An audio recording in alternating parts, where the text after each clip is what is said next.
నమస్కారం. వెల్లుర్తి మండల ప్రజలకు నా యొక్క నమస్కారాలు. నేను Nayakal Babji, district Janasena party committee coordinate మెంబర్గా నియమించబడ్డాను.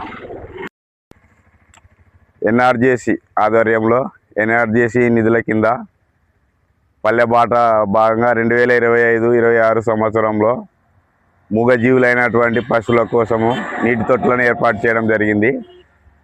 ఆ నీటి తొట్టులో అనేటువంటి దాన్ని ఎలాంటి శుభ్రత పాటించకుండా అధికారులు నిర్లక్ష్యం చేయడం అనేటువంటిది జరుగుతుంది. ఈ నీరు తాగి మూగజనాలు అనేటువంటివి రోగాలకు గురయ్యే అవకాశం ఉంది.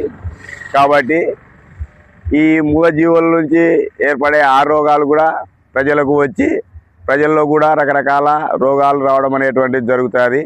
కాబట్టి ఇక్కడ ఉన్నటువంటి అధికారులు ప్రజల పట్ల మూగజీవుల పట్ల సానుభూతిని కలిగి ఉండాలి. అదేవిధంగా ఈ అధికారులు ఈ ప్రజల పట్ల అయితేనేమి మూగజీవుల పట్ల అయితేనేమి ప్రాణాలతో చెలగాటమాడడం అనేటువంటిది జరుగుతుంది.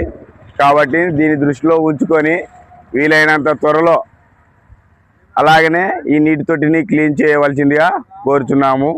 ముఖ్యంగా ఆంధ్రప్రదేశ్ ఉప ముఖ్యమంత్రి వర్యులు శ్రీ కొణిదెల పవన్ కళ్యాణ్ గారు పల్లె బాటలు అంటే గ్రామాలు స్వచ్ఛశ్యామలంగా ఉండాలనేటువంటి ముఖ్య ఉద్దేశంతో ఈ యొక్క పథకాన్ని స్థాపించడం అనేటువంటిది జరిగింది.